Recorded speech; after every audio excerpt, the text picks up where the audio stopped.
ইসলাম এই পৃথিবীতে আগমনের পূর্বে যে যুগটি ছিল, যথার্থ কারণে সেই যুগটিকে জাহিলি যুগ বলা হতো। অন্য কথায় আইয়ামে জাহিলিয়াত বলা হতো, যার সরল অনুবাদ, বাংলা অর্থ হচ্ছে জাহিলি যুগের অর্থ হচ্ছে অন্ধকারাচ্ছন্ন যুগ। অর্থাৎ সেই সময়ে লম্বা একটি সময় পর্যন্ত আম্বিয়া আলাইহিমুসসালাতু ওয়াসসালামের আবির্ভাব না থাকার কারণে গোটা জাতি, গোটা গোষ্ঠী, গোটা সম্প্রদায়, গোটা বিশ্ব অন্ধকারে আচ্ছন্ন হয়েছিল।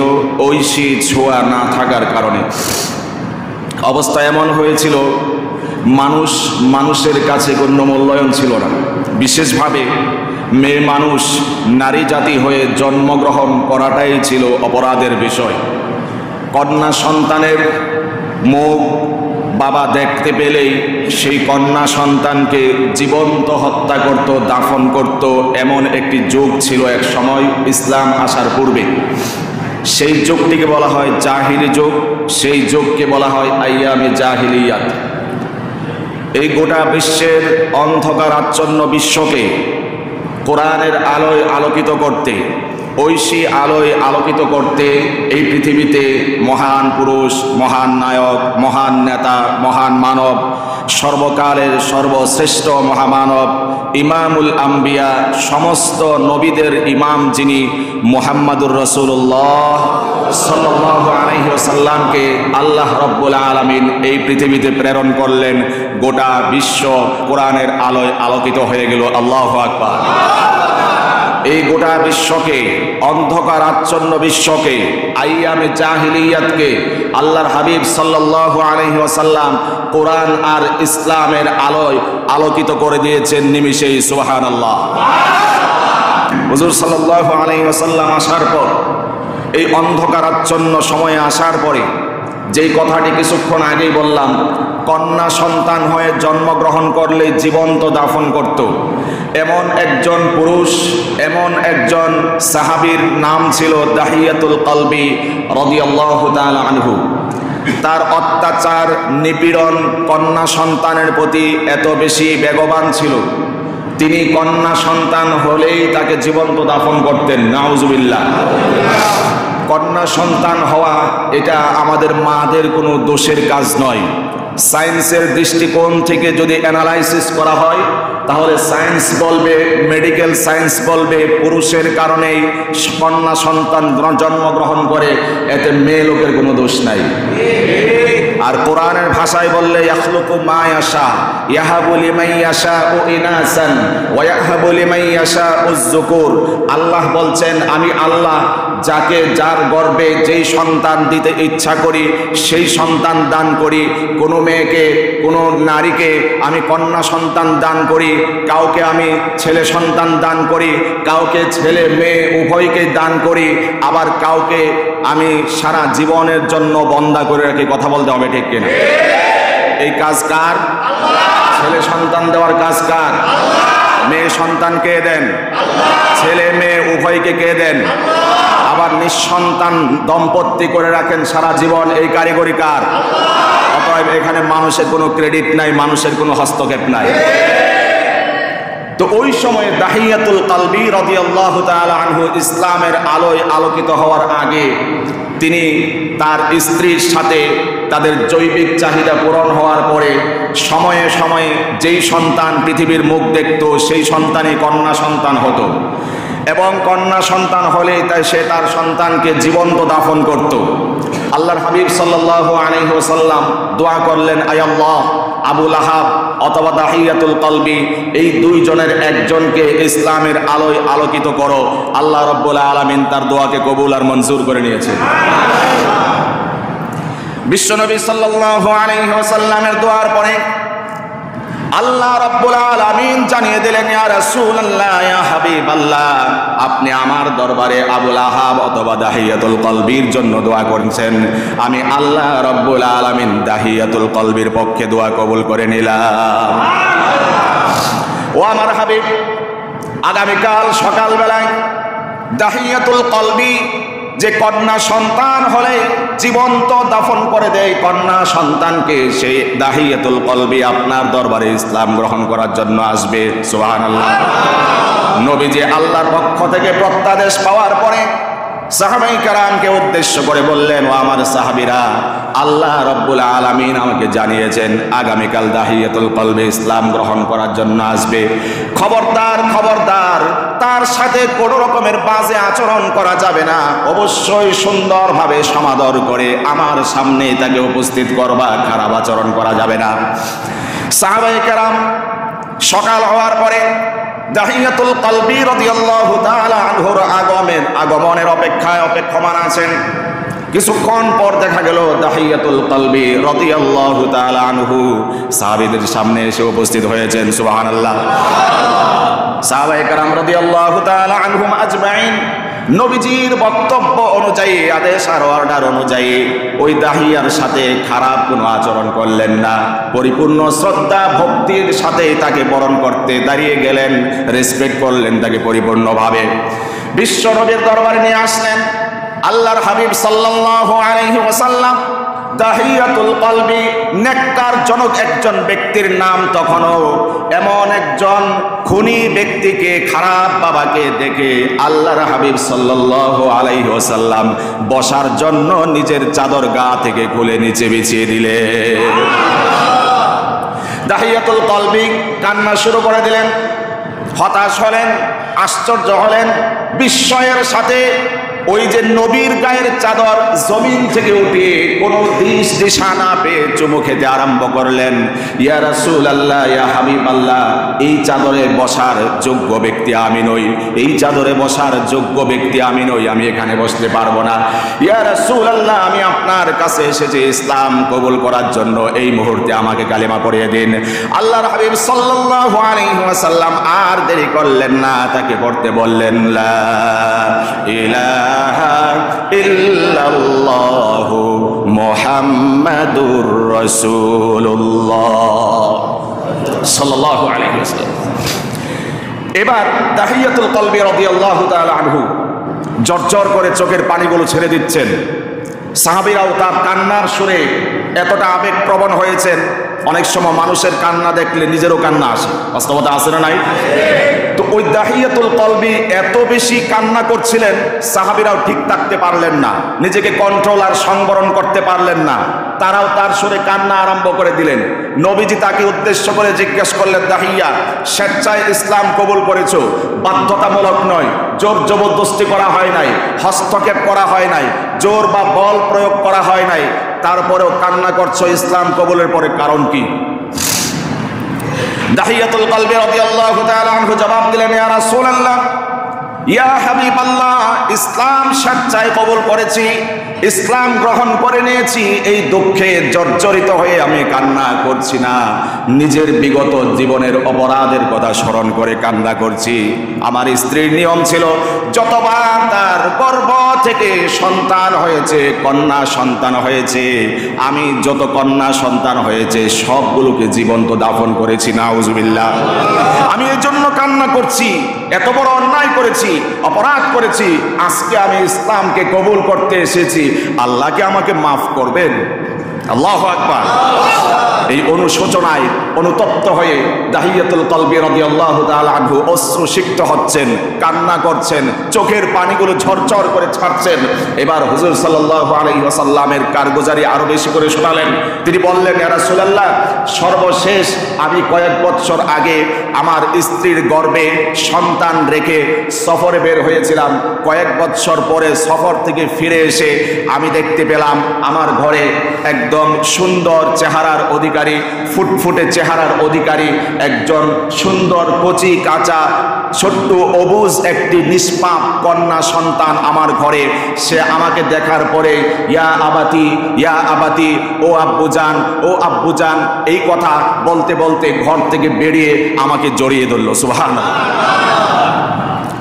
যখন অবস্থাটা এমন হলো, আমি আমার স্ত্রীর সাথে রাগান্বিত হলাম, তাকে আমি কড়া ভাষায় শাসন করলাম। তোমাকে বলা হয়েছিল যে এইবার যদি কন্যা সন্তান হয় আমি সফরে যাওয়ার পরে সেই কন্যা সন্তানকে নিজ দায়িত্বে খতম করবা, হত্যা করবা। তুমি তাকে হত্যা করনি, খুন করনি, বরং তাকে জিয়ে রেখেছো, জীবিত রেখেছো। আজকে সে আমাকে আব্বু আব্বু বলছে। এই মুহূর্তে খন্তা দাও, এই মুহূর্তে রশি দাও, আমি আমার শেষ কাজ করে তারপরে বাসায় ফিরবো, এর আগে বাসায় ফিরবো না। নাউজুবিল্লাহ। এবার দাহিয়াতুল কলবি চলে গেলেন। ছোট্ট অবুঝ শিশু কন্যা সন্তান, মা অশ্রুসিক্ত হলেন, অন্তর আত্মা বিগলিত হলো। স্বামীকে উদ্দেশ্য করে বলল, আমার প্রাণের স্বামী, এত নিষ্পাপ মাসুম একটি বাচ্চা, ফুটফুটে চেহারার অধিকারী একটি নিষ্পাপ কন্যা সন্তান, এই কন্যা সন্তানকে জীবন্ত দাফন করতে কি আপনার কলিজায় একটু আঘাত লাগবে না? এই সন্তানকে হত্যা করার দরকার নাই, রেখে দিন। দাহিয়াতুল কলবি কোনো কথা শুনলেন না, আবেদন নিবেদন শুনলেন না, করুণার আবৃত্তি শুনলেন না। দাহিয়াতুল কলবি রাদিয়াল্লাহু তাআলা আনহু, ওই যে সুন্দর সন্তান একটু আগে বাবা বাবা করে কান্না করে জড়িয়ে তাকে ধরেছিল, এই সন্তানকে নিয়ে মরুভূমির দিকে ছুটে চলছে। সন্তান কিছুক্ষণ পর পর বাবাকে কৌতূহল নিয়ে প্রশ্ন করে, ইয়া আবাতি, ইয়া আবাতি, আইনা তাযহাবু বি, আইনা তাযহাবু বি, আমার কলিজার টুকরা বাবা, আমাকে কোথায় নিয়ে চলছেন, কোথায় নিয়ে যাচ্ছেন, কোথায় নিয়ে যাচ্ছেন? বাবা নিষ্ঠুর, বাবা কোনো জবাব দেয় না, উত্তর প্রতি উত্তর দেয় না। দাহিয়াতুল কলবি সন্তানকে মানজিলে মাকসাদ পর্যন্ত নিয়ে গেলেন, সেখানে গর্ত খনন করলেন। বাবা যখন গর্ত খনন করে, ধুলো বালি মাটিগুলো বাবার পায়ে লেগে যায়। ওই যে সুন্দর কচি বাচ্চাটা, কন্যা সন্তানটা বারবার বলে, বাবা আপনার গায়ে মাটি লাগছে, ধুলোবলি লাগছে, আমি আপনার পাটা পরিষ্কার করে দেই, একটু সুযোগ করে দেন। নিষ্ঠুর বাবা, পাষাণ্ড বাবা কোনো কথা শোনে না, আবেদন নিবেদন শোনে না। দাহিয়াতুল কলবি গর্ত খনন করতে করতে পর্যাপ্ত পরিমাণ যখন গর্ত খনন করে ফেললো, ওই যে নিষ্পাপ বেগুনা মাসুম কন্যা সন্তানটা, ওই কন্যা সন্তানকে চেপে ধরলো জমিনের ভিতরে, গর্তের ভিতরে, বুকের ভিতরে পা রেখে জীবনের মতো শেষ করে দেওয়ার জন্য উদ্যোগ গ্রহণ করলো। শেষবারের মতো বাবা বাবা বাবা করে চিৎকার করলো কন্যা সন্তান। নিষ্ঠুর পাষাণ্ড বাবা কোনো রকমের সাড়া দিল না। অবশেষে চাপা দিয়ে, মাটি চাপা দিয়ে বাবা ডাক জনমের মতো সন্তানের জবান থেকে বন্ধ করে দিয়েছে। দাহিয়াতুল কলবি সেই দিনের কথা স্মরণ করে অনুতপ্ত হচ্ছেন, অনুশোচনায় কাতরাচ্ছেন, ইয়া রাসূলুল্লাহ, এত পরিমাণ গুনাহ করেছি, আল্লাহ কি আমাকে মাফ করবে নাকি? দাহিয়াতুল কলবির কারগুজারি শোনার পরে বিশ্বনবী তিনিও ঠিক থাকতে পারলেন না, নিজেকে কন্ট্রোল করতে পারলেন না, সংবরণ করতে পারলেন না। আপনার আমার নবী মুহাম্মদুর রাসূলুল্লাহ সাল্লাল্লাহু আলাইহি ওয়াসাল্লাম অঝোর ধারায় কান্না শুরু করে দিলেন, চোখের পানি টপ টপ পড়তে আরম্ভ করলো। এই মুহূর্তে আল্লাহ রাব্বুল আলামিন আসমান থেকে জিবরিল আমিন আলাইহিস সালাতু ওয়াস সালামকে পাঠিয়ে দিলেন বিশ্ব নবীর দরবারে। জিবরিল এসে সুসংবাদ দিলেন, ইয়া রাসূলুল্লাহ, ইয়া হাবিবাল্লাহ, দাহিয়াতুল কলবি ইসলাম গ্রহণ করার পরে এত বেশি অনুতপ্ত হয়েছে, অনুশোচনা প্রকাশ করেছে, এমন তওবা করেছে, আল্লাহ রাব্বুল আলামিন খুশি হয়ে জীবনের যত গুনাহ ছিল সমস্ত গুনাহগুলোকে আল্লাহ তাআলা মাফ করে দিয়েছে। সব গুনাহ ক্লিন, পরিষ্কার করে দিয়েছেন আল্লাহ তাআলা। সন্তানকে বারবার হত্যা করেছে, জীবন্ত সন্তানকে দাফন করেছে, সেই গুনাহ আল্লাহ রাব্বুল আলামিন মাফ করে দিয়েছেন। সুবহানাল্লাহ। ভূমিকা স্বরূপ বললাম, এই যুগটাকে আইয়ামে জাহিলিয়াত বলা হতো, এই যুগকে জাহিল যুগ বলা হতো, অন্ধকার আচ্ছন্ন যুগ বলা হতো। নিজের সন্তানকে জীবন্ত দাফন করতেও বাবারা কার্পণ্যতা বোধ করতো না। সেই যুগের সময় আল্লাহ রাব্বুল আলামিন কোরআনের আলোয় আলোকিত একজন আলোকবর্তিকা দিয়ে এই বিশ্ব মানবতার জন্য প্রেরণ করলেন, যার নাম হচ্ছে, স্বর্ণাক্ষরে লেখা থাকবে কিয়ামত পর্যন্ত, মুহাম্মাদুর রাসূলুল্লাহ সাল্লাল্লাহু আলাইহি ওয়াসাল্লাম। তিনি এসে ঘোষণা করলেন, আল জান্নাতু তাহতা আকদামিল উম্মাহাত। আর কোন নারী জাতির উপরে কোন রকমের বৈষম্য থাকবে না, নারী জাতির উপরে টর্চার থাকবে না, জীবন্ত কন্যা সন্তানকে হত্যা করার এই বিধান প্রথা প্রচলন থাকবে না। আমি নবী ঘোষণা করলাম, প্রত্যেকটি নারী, প্রত্যেকটি মায়ের পায়ের নিচে আল্লাহ রাব্বুল আলামিন জান্নাতকে সেট করে রেখেছেন। আল্লাহু আকবার। বৈষম্য দূর করলেন। কন্যা জাতির উপরে, নারী জাতির উপরে আর চলবে না বৈষম্য, নারী জাতির উপরে আর চলবে না অত্যাচারের স্টিম রোলার, নিপীড়ন, নির্যাতন, কোনো কিছুই চলবে না। আমি নবীজি স্বীকৃতি দিলাম, প্রত্যেকটি মায়ের পায়ের নিচে আল্লাহর জান্নাত লুকিয়ে আছে। সুবহানাল্লাহ। অন্ধকারাচ্ছন্ন পৃথিবীকে আলোয় আলোকিত করার জন্যই তিনি প্রেরিত হয়েছিলেন এই পৃথিবীতে। আল্লাহর হাবিব সাল্লাল্লাহু আলাইহি ওয়াসাল্লাম নারী জাতিদের ব্যাপারে আরো সুসংবাদ শুনিয়েছেন। আদ-দুনিয়া কুল্লুহা মাতা, এই পৃথিবীতে যা কিছু আছে সব কিছুই তো উপভোগ্য, সব কিছুই তো সম্পদ। তবে এই পৃথিবীতে সর্বশ্রেষ্ঠ সর্বসেরা সম্পদের নাম হচ্ছে একজন আল মারআতুস সালিহা, নেককার স্ত্রী। সুবহানাল্লাহ। নারীদেরকে রাসূল সাল্লাল্লাহু আলাইহি ওয়াসাল্লাম এইভাবে সুসংবাদের বার্তা শোনাচ্ছেন। সাহাবায়ে কেরাম রাদিয়াল্লাহু তাআলা আনহুমের একজন প্রশ্ন করলেন, ইয়া রাসূলুল্লাহ, সবচেয়ে উত্তম আচরণ কার সাথে করব? কে আমার থেকে বেশি ভালোবাসা পাওয়ার হকদার, মুস্তাহিক, উপযুক্ত? হুজুর সাল্লাল্লাহু আলাইহি ওয়াসাল্লাম বললেন, উম্মুকা, তোমার মা। তারপরে জিজ্ঞেস করলেন, তারপরে আমার থেকে সবচেয়ে বেশি ভালোবাসা পাওয়ার মুস্তাহিক, উপযুক্ত ব্যক্তি, সত্তাকে? হুজুর সাল্লাল্লাহু আলাইহি ওয়াসাল্লাম প্রতি উত্তরে দ্বিতীয়বার রিপিট করলেন, উম্মুকা, তোমার মা। তৃতীয়বার আবার জিজ্ঞেস করলেন, তারপরে আমার কাছ থেকে সবচেয়ে বেশি ভালোবাসা, সুন্দর আচরণ পাওয়ার মুস্তাহিক সত্তাকে? হুজুর সাল্লাল্লাহু আলাইহি ওয়াসাল্লাম বললেন, উম্মুকা। তৃতীয়বারও বললেন, উম্মুকা, তোমার মা। চতুর্থবার আবার জিজ্ঞেস করলেন, তারপরে কে? চতুর্থবার শুধু একবার বললেন, তোমার বাবা। আল্লাহু আকবার। মা জাতির সম্মান কম না বেশি? শুধু বেশি না, অনেক বেশি। আল্লাহর হাবিব সাল্লাল্লাহু আলাইহি ওয়াসাল্লাম একদিন মসজিদে নববীতে বসে আছেন, সাহাবীদেরকে সাথে নিয়ে বসে আছেন। সাহাবায়ে কেরাম রাদিয়াল্লাহু তাআলা আনহু রাসূল সাল্লাল্লাহু আলাইহি ওয়াসাল্লামের প্রতি মনোনিবেশ করছেন। ঠিক এই সময় একজন বয়োজ্যেষ্ঠা মা জীর্ণ শীর্ণ কাপড় পরিধান করে মসজিদে নববীর দিকে আগমন করছেন। হুজুর সাল্লাল্লাহু আলাইহি ওয়াসাল্লামের নজর চলে গেল ওই দিকে। জীর্ণ শীর্ণ কাপড় পরিহিতা এই বয়োজ্যেষ্ঠা মাকে দেখে আল্লাহর হাবিব সাল্লাল্লাহু আলাইহি ওয়াসাল্লাম দাঁড়িয়ে গেলেন। আল্লাহু আকবার। নিজের চাদর বিছিয়ে দিলেন মাকে সেখানে ইনভাইট করার জন্য, আবাস করে দেওয়ার জন্য। চলে গেলেন কাজ সেরে। অতঃপর জিজ্ঞেস করলেন সাহাবীরা, ইয়া রাসূলুল্লাহ, একজন বয়োজ্যেষ্ঠা অপরিচিতা আজনবী মহিলাকে, জীর্ণ শীর্ণ কাপড় পরিহিতা মহিলাকে দেখে আপনি দাঁড়িয়ে গেলেন, নিজের গায়ের চাদর বিছিয়ে দিলেন তাকে রিসিভ করার জন্য। তিনি কে? তার পরিচয় জানতে চাই। হুজুর সাল্লাল্লাহু আলাইহি ওয়াসাল্লাম জবাব দিলেন, তিনি আর কেউ না, তিনি হচ্ছেন ওই যে আমার জন্মদাতা মা। তার গর্ভ থেকে আমার প্রসব হওয়ার পরে আমাকে যে অন্যদিকে পাঠানো হয়েছিল দুধ পান করার জন্য সেই তায়েফের দিকে, সেই তায়েফের মেয়ে হালিমাতুস সাদিয়া, তিনি আমার দুধ মা। এই জন্য তার সম্মানে আমি দাঁড়িয়ে গিয়েছি। আল্লাহু আকবার। মায়ের জাতির সম্মান। বুড়া হয়েছে, কি হয়েছে? কাপড়ের একটু আওলা ঝাওলা, জীর্ণ শীর্ণ, কি হয়েছে? বৈষম্য করার সুযোগ নাই। নবীজি সেই কৃতিত্ব স্বীকার করলেন, সেই কৃতজ্ঞতা, সেই শুকরিয়া আদায় করলেন। এই মাই তো আমাকে দীর্ঘদিন পর্যন্ত, লম্বা সময় পর্যন্ত দুধ খাইয়েছে, সুতরাং সে বৃদ্ধা হতে পারে, বয়োজ্যেষ্ঠা হতে পারে, সম্মান বিন্দু পরিমাণ তার কমতে পারে না। এই ছিল সেই যুগ যখন জাহিল যুগ ছিল। সেই জাহিল যুগকে আলোয় আলোকিত করার জন্য আল্লাহর হাবিব সাল্লাল্লাহু আলাইহি ওয়াসাল্লাম এই পৃথিবীতে আগমন করেছিলেন। আজকে আমরা স্রোতের গতিতে, মিডিয়ার গতিতে, প্রযুক্তির গতিতে, সকলের সুরে সুর মিলে আমরাও বলছি যে এই প্রযুক্তির যুগে জাতি উন্নত হয়েছে, জাতিসত্তা উন্নত হয়েছে, দেশের উন্নত হয়েছে, নারী সমাজের উন্নত হয়েছে। এই জাতীয় স্লোগান, চটকদার স্লোগান আছে না নাই?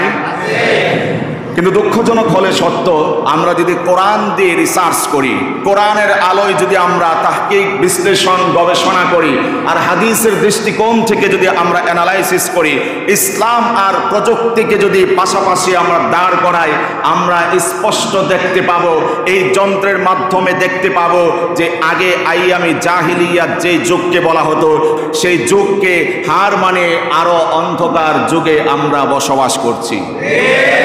যে যুগে মুসলিম সন্তান মুসলিম মায়ের গর্ভে জন্মগ্রহণ করে, বাবার থেকে জন্মগ্রহণ করেও সে ইসলাম বিরোধী কাজ করতে চায়, কোরআন সুন্নাহর বিরুদ্ধে আইন পাস করতে চায়।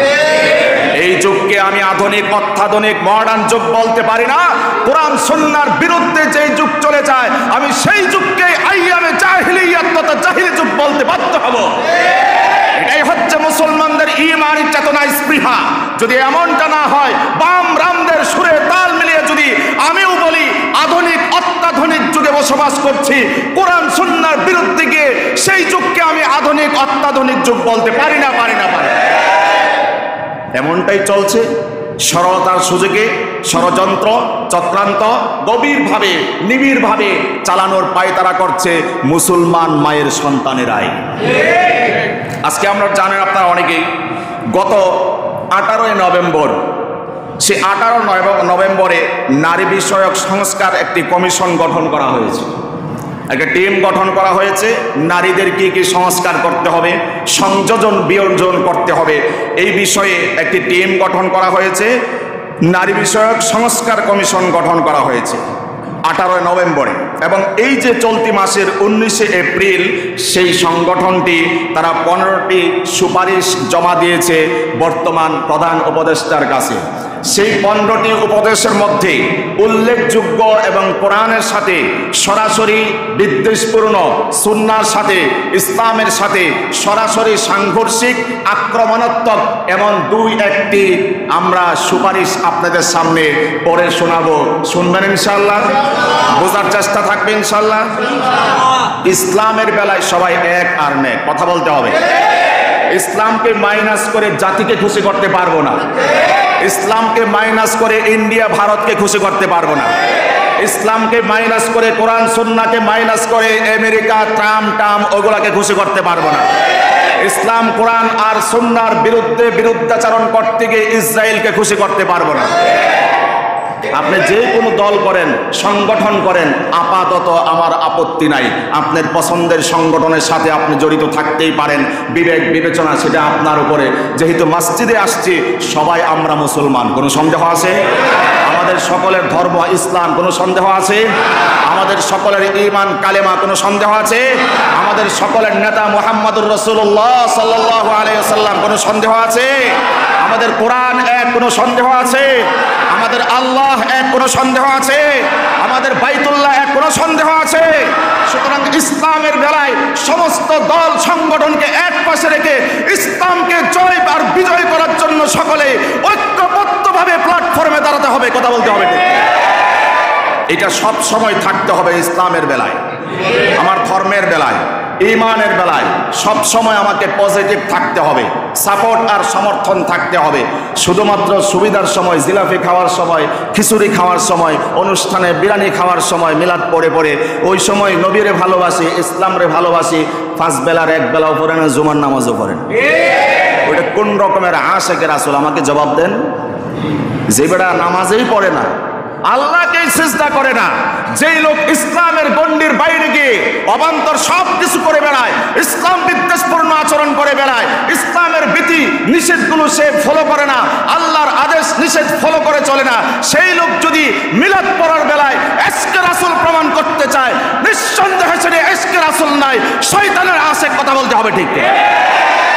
এটা কোন ধরনের ফাইজলামি? নামাজ নাই, সুন্নত নাই, সূরতে নাই, আকারে নাই, আকৃতিতে নাই, লেবাসে সুন্নত নাই, মিলাদ পড়ার সময় ইয়া রাসূলুল্লাহ আপনারে ভালোবাসি, এটা কোন লজিক বলবে? আমাকে একটু বোঝান না।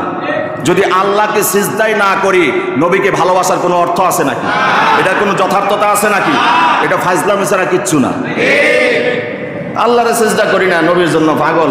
ওই যে মিষ্টি আছে, জিলাপি আছে, তবারক আছে, আমরা বুঝি সব কিছু, বলতে পারি না। কথা বলেন? সুবিধাবাদ জিন্দাবাদ, এটার নাম ইসলাম না। কোরবানির সময় গরু খামু, মিলাদের সময় সিন্নি খামু, আর এখানে সেখানে অনুষ্ঠান খুঁজে খুঁজে বেড়াবো, সেখানে গিয়ে জিলাপি খাবো, খিচুড়ি খাবো, বিরিয়ানি খাবো, এটার নাম ইসলাম না। ইসলামের অর্থই হচ্ছে গদ্দান নিহাদান, ইসলামের জন্য আত্মসমর্পণ করে যখন যেখান থেকে ইসলামের বিজয়ের ডাক আসবে, বুক উন্মুক্ত করে দেশের জন্য, রাষ্ট্রের জন্য, ইসলামের জন্য, বিজাতির বিরুদ্ধে, বাতিলের বিরুদ্ধে ঝাঁপিয়ে পড়তে হবে। এটাই হচ্ছে ইসলাম, এর নাম হচ্ছে ইসলাম। শুধুমাত্র জায়গায় জায়গায় সুর দিয়া, তাল দিয়া, হুজুর আপনারে ভালোবাসি, ইয়া রাসূলুল্লাহ আপনারে ভালোবাসি, জীবনের চেয়ে ভালোবাসি, লাগলে আমি নাই, এর নাম ইসলাম না। যে কথা বলছিলাম, 15টি তারা সুপারিশ জমা দিয়েছে। তাদের যে দাবিগুলো আর সুপারিশগুলো, এর মধ্যে উল্লেখযোগ্য কয়েকটি আপনাদের সামনে পড়ছি। একটি তাদের দাবি হচ্ছে অভিন্ন পারিবারিক আইন প্রণয়ন করতে হবে। এটা শিরোনাম, হয়তো বুঝতে একটু কষ্ট হবে। অভিন্ন পারিবারিক আইন প্রণয়ন গঠন করতে হবে। এর কয়েকটি আমি যদি বলি আপনাদের কাছে, এর মধ্যে একটি ব্যাখ্যা হচ্ছে বিয়েতে নারী নিজের সিদ্ধান্ত নিজে নেবে। অর্থাৎ আপনি বাবা, আপনি অভিভাবক, আপনার দরকার নাই, আমার যারা ভালো লাগছে চলে গেছি। এটা কি আপনি কোরআন সুন্নাহর পক্ষের আইন বলেন? জোরে বলেন। কোরআন সুন্নাহ বাদেই দিলাম, আপনার সামাজিক আইনে এটা এলাও করে যে মেয়ে তার সিদ্ধান্ত নিজে নেবে। যেই বাবা এতদিন পর্যন্ত লালন পালন করলো, কষ্ট করে জন্ম দিল, প্রতিপালন করলো, সেই বাবাকে জানানোর প্রয়োজন মনে করে না, মায়ের অনুমতি নেওয়ার প্রয়োজন মনে করে না, গার্ডিয়ান অভিভাবকদের প্রয়োজন মনে করে না, সে নিজের পছন্দ মতে যারে মন চায় তারে বিয়া করে, এটা ইসলাম এলাও করে না।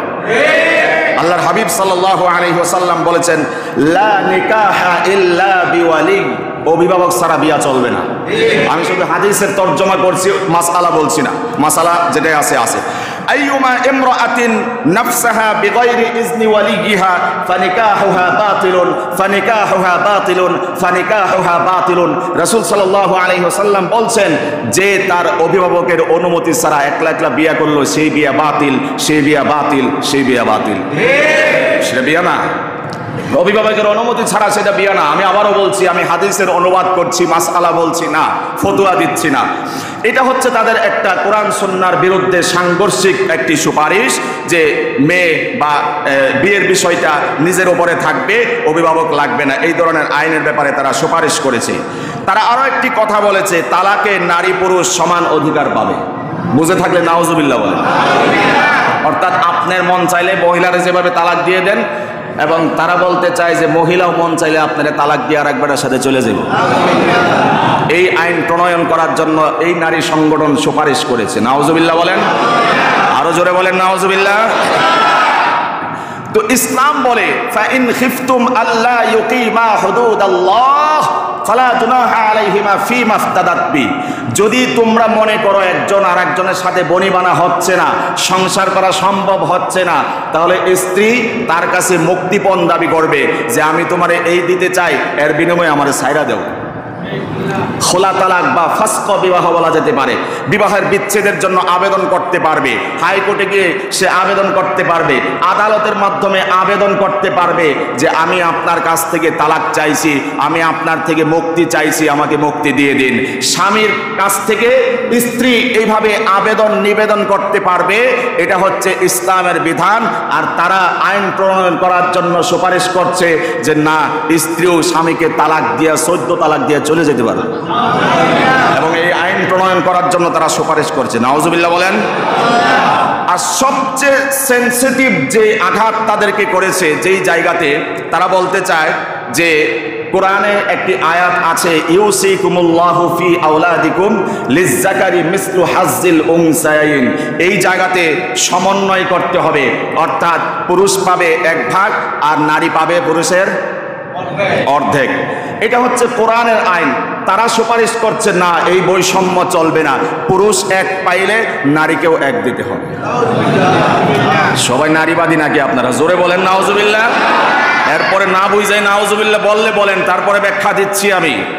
তারা এই আবেদন করতে চায়, এবং আমি টক শোতে দেখেছি একজন ভদ্র মহিলা, বলবো না কি শিরোনাম দেব জানি না, সেই মহিলা বলছে যে কোরআনের এই যে আইনটা, এই জায়গাতে আমার যথেষ্ট কষ্ট লেগেছে যে আল্লাহ একই ঘরের ভাই বোন, এক ভাই পাবে ডবল, বোন পাবে অর্ধেক, এই জায়গাটা আমার আঘাত লেগেছে।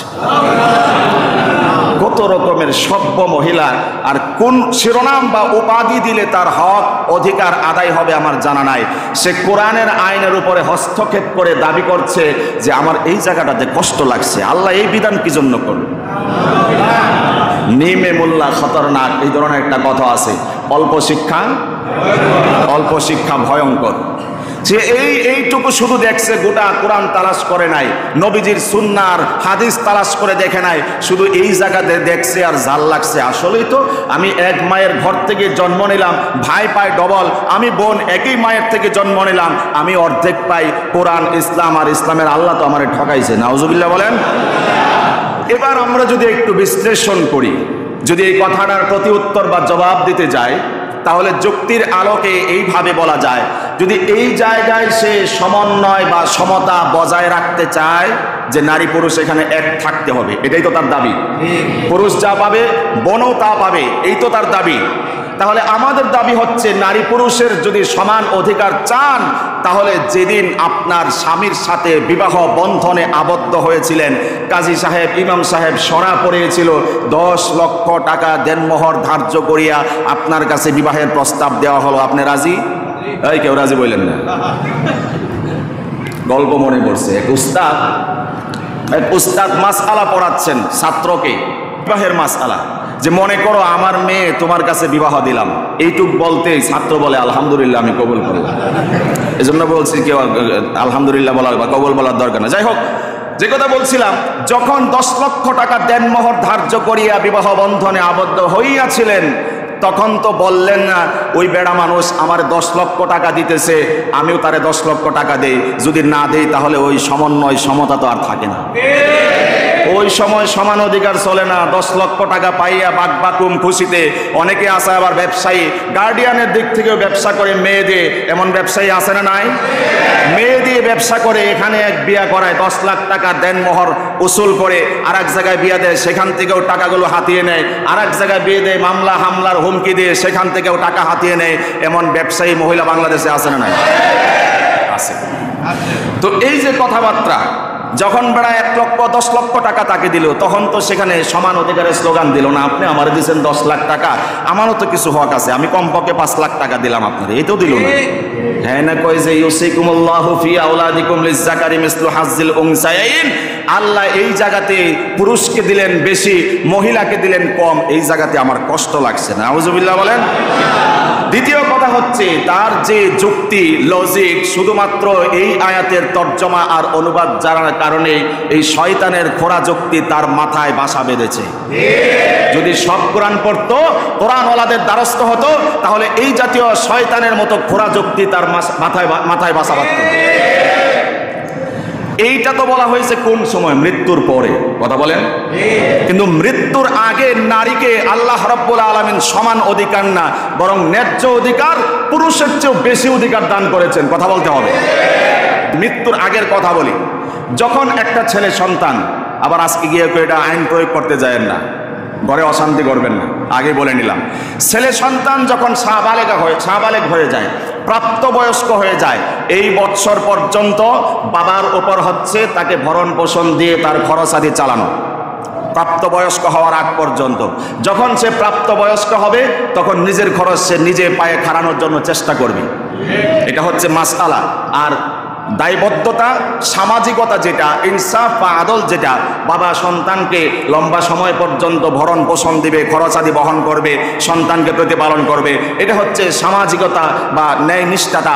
আর মাসআলা হচ্ছে ছেলেরা প্রাপ্তবয়স্ক পর্যন্ত অভিভাবক তার জিম্মাদারি নেবে, আর মেয়েরা যতদিন বাবার ঘরে থাকবে ততদিন পর্যন্ত বাবা তার জিম্মাদারি নেবে। এবার কি ইসলাম মেয়ে জাতিকে কমাইলো না বাড়াইলো? সম্মান কমালো না বাড়ালো? মর্যাদা অধিকার বাড়ালো না কমালো? ছেলে পাবে 15 বছর ধরেন সর্বোচ্চ, আর মেয়ে পাবে যদি 30 বছর ঘরে থাকে, বিয়ে না হয়, 30 বছর পর্যন্তই বাবা তার প্রতিপালন করবে। এটা হচ্ছে মাসালা। আর যদি এই মেয়েটার বিবাহ হয়ে যায়, তার ভরণ পোষণ বহন করবে স্বামী। ইসলাম তার মর্যাদা কমালো না বাড়ালো? এরপরে যদি স্বামী মারা যায়, যদি সে বাবার বাড়িতে চলে আসে, তাহলে আবারও বাবা তার ভরণ পোষণ দায়িত্ব বহন করবে। বাবা না থাকলে তার বড় ভাই যে আছে, তারা দায়িত্বশীলরা তার ভরণ পোষণের দায়িত্ব বহন করবে। যদি কেউ না থাকে, ইসলামী রাষ্ট্র হয়, তাহলে ইসলামী রাষ্ট্রের সরকার প্রধান ওই মেয়ের দায়িত্ব বহন করবে। কোন দিক থেকে ইসলাম নারী জাতিকে ঠকালো? আমার জবাব দেন। ঠকাইছে না জিতাইছে? অবশ্যই জিতিয়েছে। না বোঝার কারণে মৃত্যু পরবর্তী একটি চ্যাপ্টারকে সে উল্লেখ করে আজকে ইসলামের বিরুদ্ধাচরণ করতে চায়, কোরআন সুন্নাহর বিরুদ্ধে বৃদ্ধাঙ্গুল প্রদর্শন করতে চায়। মৃত্যুর আগে ইসলাম যে তাকে পদে পদে ন্যায্য অধিকার দিয়েছে, বরং তার চেয়েও পুরুষের চেয়েও বেশি অধিকার দিয়েছে, সেগুলো তালাশ করার চেষ্টা করে না। স্ত্রী বিবাহ হয়েছে, বিবাহের দেনমোহর আছে না নাই? বিবাহের দেনমোহর আছে, মনে করেন 5 লক্ষ টাকা। এই 5 লক্ষ টাকা স্ত্রী পুরোটাই ব্যাংকে রাখছে মনে করেন, বা তার এটা ইনভেস্ট করে রাখছে, জমা রাখছে, এটাকে কোনো খরচ করে নাই। এখন স্ত্রীর স্বামী মারা গেছে অথবা তাকে তালাক দিয়েছে, বাবার বাড়িতে ফেরত আসছে। এবার সেই 5 লক্ষ টাকা তাকে খরচ করার জন্য বাধ্য করা যাবে না, বরং ওই যে বাবা যদি জীবিত থাকে বাবা তার প্রতিপালন করবে, বড় ভাই জীবিত থাকলে বড় ভাই খরচ বহন করবে। আর ওই 5 লাখ টাকা তার ভাঙার জন্য চাপ প্রয়োগ করা যাবে না, তো তোমার তো 5 লাখ টাকা আছে, এটা খরচ করো। আবার যদি এই মেয়েকে আরেক জায়গায় বিবাহ দিতে যায়, তাহলে তার যারা গার্ডিয়ান অভিভাবক আছে তারাই তার ভরণ পোষণ বা খরচ আদি বহন করবে। সেই 5 লক্ষ টাকা ব্যাংকেই পড়ে থাকবে, সেখান থেকে হস্তক্ষেপ করার জন্য তাকে চাপ প্রয়োগ করা যাবে না। আর যদি স্বামী মারা, দ্বিতীয় স্বামী গ্রহণ করার পরে আবারও যদি দেনমোহর পায়, সেই দেনমোহরের মালিকও কে? দেনমোহরের মালিক স্ত্রী। সুতরাং স্ত্রী যা পায় সেটাই জমা আছে। এই দিক থেকে ইসলাম বলতেছে বাবা তার জন্য খরচ করবে, স্বামী তার জন্য খরচ করবে, ভাই তার জন্য খরচ করবে। আমরা বলি ইসলাম, কোরআন, সুন্নাহ নারী জাতিকে ঠকায় নাই, বরং নারী জাতিকে স্বর্গীয় আসনে সমাসীন করেছে। যে নারী জাতিকে এক সময় জীবন্ত দাফন করে জমিনে পুঁতে রাখা হতো, সেই অন্ধকার আচ্ছন্ন যুগ থেকে সেখান থেকে তুলে এনে আল্লাহর হাবিব সাল্লাল্লাহু আলাইহি ওয়াসাল্লাম ইসলাম নামের কোষ্টি পাথর দ্বারা নারী জাতিকে কোরআন সুন্নাহর আলোয় আলোকিত করে সর্বশ্রেষ্ঠ সর্বসেরা আসনে সমাসীন করেছে ইসলাম। কথা বলতে হবে ঠিক। ইসলাম নারীদেরকে ঠকায় না। আরো কত রকমের আইন প্রণয়নের জন্য তারা সুপারিশ করেছে, বললে মুরব্বী যারা আছেন কমপক্ষে তাদের গায়রাতে, আত্মমর্যাদা বোধে আঘাত আসার কথা। বলা হচ্ছে যে স্বামী যদি স্ত্রীকে ধর্ষণ করে সেটা অপরাধ বলে বিবেচনা করতে হবে। বুঝেন নাই? জোরে বলেন নাউজুবিল্লাহ। স্বামী স্ত্রীর মধুময় সম্পর্ক, তাদের আত্মিক দেহের একটি যৌথ সম্পর্ক, মিষ্টি সম্পর্ক, গভীর নিবিড় সম্পর্ক, পবিত্র সম্পর্ক। স্বামী স্ত্রীর সম্পর্ক হচ্ছে জান্নাতের সম্পর্ক। সেই স্বামী স্ত্রীর সম্পর্কের মধ্যে ধর্ষণ নামক এই শব্দ চয়ন করা কোশ্চেনকালেও শোভা পায় না। ধর্ষণ বলতে আপনারা কি বোঝেন? যা বুঝেন রাইট বুঝেন। স্বামী স্ত্রীর মধ্যে ধর্ষণ হয় না। কত বড় গর্দভ অপদার্থ, অপয়া হলে তারপরে এই ধরনের অযাচিত বাক্য তারা চয়ন করতে পারে। এই জন্য আগেই বলেছি, বৈধ সংগঠন বলে আমার মনে হয় না। যারা নারী জাতির মর্যাদা দিতে জানে না, সেই সংগঠন কখন নারীদের পক্ষের সংগঠন হতে পারে না। ফাজলামো কথাবার্তা। নারী স্বামী স্ত্রী ধর্ষণ হয় কিভাবে? কথা বলেন আমার। ভিন্ন শব্দ প্রয়োগ করা যেতে পারত, যে অত্যাধিক জুলুম নির্যাতন করা যাবে না, খাহেসের তাড়নায় তাড়িত হয়ে তার উপরে টর্চার করা যাবে না, জবরদস্তি করা যাবে না, মাতাল হয়ে উন্মাদ হয়ে নেশাগ্রস্ত হয়ে তার উপর হাঁপলে পড়া যাবে না, এই জাতীয় বাক্য শব্দ চয়ন করা যেত। কিন্তু যারা স্বামী স্ত্রীর ক্ষেত্রে ধর্ষণ শব্দ প্রয়োগ করতে পারে, তারা কেমন মায়ের কেমন বাবার সন্তান আমার জানা নাই। স্বামী স্ত্রী বলে ধর্ষণ হয়, পবিত্র সম্পর্কে নাকি ধর্ষণ হয়। এই জাতীয় শব্দ যারা চয়ন করে তারা কিভাবে একটা সংগঠনের প্রবক্তা হতে পারে, কমিটি হতে পারে? তারা আরো যে দাবিগুলো করতে চায়, সেই দাবিগুলোর একটি হচ্ছে যৌন পেশা বাংলাদেশে আছে না নাই? পতিতালয় চিনছেন? এবার বাংলাদেশের বিভিন্ন পল্লীতে, বিভিন্ন রকমের জনপদে বড় বড় সরকারি নিবন্ধন প্রাপ্ত যৌন পল্লী গড়ে উঠেছে। কথা বলেন। যৌনপল্লী গড়ে ওঠার অর্থ হচ্ছে, নিবন্ধনকৃত হওয়ার অর্থ হচ্ছে এটা রাষ্ট্রীয় দৃষ্টিকোণ থেকে, রাষ্ট্রীয় বিবেচনায় হালাল, আহাল্লুল হালাল। নাউজুবিল্লাহ। যত বড় রাষ্ট্রপতি, যত বড় বিচারপতি, যত বড় আইন প্রণেতা যৌন আবৃত্তিকে যদি সাইন করে, বড় আকারের মোটা দাগ দিয়েও যদি সাইন করে, ইসলাম কোশ্চেনকালেও সেটাকে হালাল স্বীকৃতি দিতে পারে না।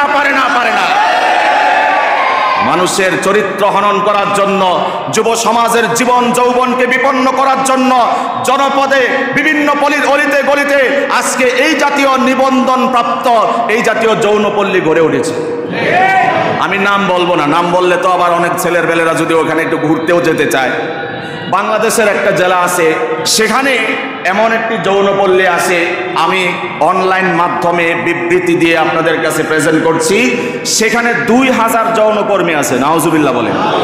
এই 2000 যৌনকর্মীর সাথে দৈনিক 3000 বার, অর্থাৎ 3000 বার তাদের সব মিলে যৌন কার্য সম্পন্ন করা হয়। নাউজুবিল্লাহ। বাংলাদেশের আরো একটি জেলা আছে, সেখানে একটি পল্লী আছে, সেখানে 1000 যৌনকর্মী আছে। নাউজুবিল্লাহ। 1000 হলে কমপক্ষে 1500 বার হলেও তাদের সাথে যৌনলীলা কার্য সম্পন্ন করা হয়। বাংলাদেশের এমন জনপদ সম্পর্কেও অনলাইন মারফতে আমার জানা আছে, যেখানে 300-200 যৌনকর্মী বসবাস করে, তাদের সাথে কমপক্ষে 300-200 করে কমপক্ষে তাদের সাথে যৌনকর্ম সম্পন্ন করা হয়, এবং এগুলো হচ্ছে সরকারের পক্ষ থেকে নিবন্ধনকৃত, অর্থাৎ এগুলো হালাল। জোরে বলেন। যাদের আত্মমর্যাদা বোধ আছে চিল্লায় বলেন নাউজুবিল্লাহ। এইভাবে গোটা বাংলাদেশের যৌনকর্মীর পরিসংখ্যান হচ্ছে লাখেরও বেশি। নাউজুবিল্লাহ। আবার যদি তারা যে দাবি উত্তোলন করছে, উপস্থাপন করছে, প্রধান উপদেষ্টার কাছে সুপারিশ জমা দিয়েছে, যৌন কর্মে যারা নিয়োজিত আছে তাদেরকে শ্রমিকের ন্যায্য অধিকার দিতে হবে। নাউজুবিল্লাহ। তারা যেই ইবারত বা যেই বাক্য তারা তুলে ধরেছে সেটি আপনাদের সামনে পড়ছি। দৈনিক প্রথম আলো 19শে এপ্রিল, সেখানে তারা সুপারিশের যে বাক্য ব্যবহার করেছে, যৌন পেশাকে অপরাধ চিহ্নিত করা যাবে না এবং যৌন কর্মীদের শ্রম অধিকার নিশ্চিত করতে হবে। আরে চিল্লায় বলেন নাউজুবিল্লাহ। তাহলে আমার রাসূলের হাদিস তো অসম্মান হয়ে যায়। সে রাসূল যে বলেছেন শ্রমিকের ঘাম শুকানোর আগেই, জোরে বলেন, শ্রমিকের ঘাম শুকানোর আগে পারিশ্রমিক দিয়ে দাও। যদি আজকে তাদেরকে শ্রমিকের মর্যাদা দেওয়া হয়, যৌনাবৃত্তি করা সেটাকে, যৌন পেশাকে যদি শ্রমিকের মর্যাদা দেওয়া হয়, আল্লাহর রাসূল সাল্লাল্লাহু আলাইহি ওয়াসাল্লামের হাদিসের অমর্যাদা হয়ে যায়।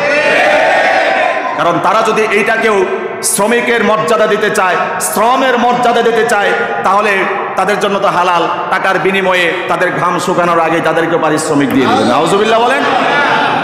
এই জাতীয় নিবিড়ভাবে গভীরভাবে বাংলাদেশে আরো আবহমান কাল থেকেই এই ধরনের সূক্ষ্ম ষড়যন্ত্র চক্রান্ত চলে আসছে, এখন পর্যন্ত চলছে। বর্তমান উপদেষ্টার কাছে এই জাতীয় 15টি তারা সুপারিশ জমা দিয়েছে। আমরা বলছি, যত ইসলাম নিয়ে চক্রান্ত আর ষড়যন্ত্র করা হোক, যতদিন পর্যন্ত নবীর আদর্শ জীবিত থাকবে, যতদিন পর্যন্ত নবীর সাচ্চা উম্মতরা জীবিত থাকবে, তাওহীদপন্থী আলেম ওলামা, তাওহীদপন্থী তাওহীদের জনতা যতদিন জীবিত থাকবে, ততদিন পর্যন্ত কোরআন সুন্নাহ ইসলামের সাথে সাংঘর্ষিক কোন আইন বাংলাদেশে প্রয়োগ করতে দেবে না, দেবে না, দেবে না। রাজি থাকবেন ইনশাআল্লাহ? এই জাতীয় আইনের পক্ষে না বিপক্ষে? ইসলামের সাথে যে আইন সাংঘর্ষিক হয় সেই আইনকে আমরা ডাস্টবিনে নিক্ষেপ করতে চাই। ইসলামের সাথে সাংঘর্ষিক হয়, আল্লাহর আইনের সাথে সাংঘর্ষিক হয়, রাসূলুল্লাহর বক্তব্যের সাথে সাংঘর্ষিক হয়, এমন কোন আইন বাংলার জমিনে আমরা দেখতে চাই না, চাই না, চাই না। আল্লাহ রাব্বুল আলামিন আমাদের আকুতি আবেদন নিবেদন কবুল আর মঞ্জুর করুন, এবং যারা দেশ পরিচালনা করছেন করবেন, আল্লাহ তাদেরকে সুমতি এবং সুবোধ আর সুবোঝ দান করুন। আল্লাহুম্মা আমিন। ইসলাম নিয়ে যত চক্রান্ত ষড়যন্ত্র হচ্ছে, আল্লাহ রাব্বুল আলামিন সমস্ত চক্রান্ত ষড়যন্ত্রকে নস্যাৎ করে দিন। আল্লাহুম্মা আমিন। শুধু বাংলাদেশে ইসলাম নিয়ে ষড়যন্ত্র হচ্ছে এমন না, যাদেরকে এতদিন পর্যন্ত আপনারা প্রতিবেশী রাষ্ট্র হিসেবে বিবৃতি দিয়েছেন, সেই প্রতিবেশী রাষ্ট্র আপনার আমার ইসলামের উপরে হস্তক্ষেপ করেছে। মসজিদগুলো, সেই বাবরি মসজিদ থেকে শুরু করে আজ পর্যন্ত শত শত মসজিদ তারা গুড়িয়ে দিচ্ছে, 170টি মাদ্রাসা সিলগালা করে দিচ্ছে, মুসলমানদেরকে জবাই করছে। যারা মুসলমানদেরকে জবাই করে, ইসলামের উপর হস্তক্ষেপ করে, আল্লাহ রাব্বুল আলামিন তাদেরকে পৃথিবী থেকে নিশ্চিহ্ন করে দিন। আল্লাহুম্মা আমিন। প্রতিবেশী রাষ্ট্র, প্রতিবেশী রাষ্ট্র, এত যে গান গাইলেন, এখন যে বলে যে গাজাকে যেমন ইসরায়েল নিশ্চিহ্ন করেছে না, আমরাও তাদেরকে নিশ্চিহ্ন করে দিব। নাউজুবিল্লাহ বলেন। আমরা সাম্যের কথা শোনাই, সাম্যের স্লোগান শোনাই, সম্প্রীতির কথা স্লোগান শোনাই, জাতিতে জাতিতে, বর্ণে বর্ণে, গোত্রে গোত্রে ভেদাভেদ নাই। আমরা এই মেম্বারগুলো থেকে বলিষ্ঠ আওয়াজ দিয়ে আমাদের মুসলিম উম্মাহকে কন্ট্রোল করি। যদি কোরআন সুন্নাহর এই নীতিমালা যদি যুবকদেরকে আমরা না শোনাতাম, তোমাদের যুবকদের গায়ে যে রক্ত প্রবাহিত হয় টকবক করে, আমার মুসলমান যুবকদের যুবকদের গায়ে ঈমানি চেতনায় উজ্জীবিত হয়ে তাদের গায়ের রক্ত আর স্পিড গতিতে টকবক করে যদি ইসলামের সাম্যের বাণী না শোনাতাম, তোমাদেরকেও তারা কচুকাটা করার জন্য রাস্তায় নামতো। আমার মুসলমানদের যুবকদের ভিতরে, নৌজওয়ানদের ভিতরে যে ঈমানি স্পৃহা, ঈমানি উদ্দীপনা, জোশ উজ্জীবিত হয় তাদের ভিতরে, সেই মুসলমান মায়ের সন্তানরা অনেকে হয়তো 5 বেলা নামাজ পড়ে না, যদি শুনতে পায় কোনো রাষ্ট্রে, কোনো গলিতে অলিতে, কোনো এলাকাতে আমার রাসূলকে নিয়ে ন্যূনতম কেউ গালমন্দ করেছে, সেই বেনামাজি যুবক সর্বগ্রে গর্জে ওঠে, ব্যগ্র কণ্ঠে গর্জ দিয়ে রাসূলের পক্ষে তারা রাজপথ প্রকম্পিত করে কথা বলতে হবে। ঠিক যদি আমরা কোরআনের বাণী না শুনে তাদেরকে দমন না করতাম, কন্ট্রোল না করতাম, তোমাদেরকে ধাওয়া দিলে দৌড়বা, তোমাদের ইতিহাস সেইটা।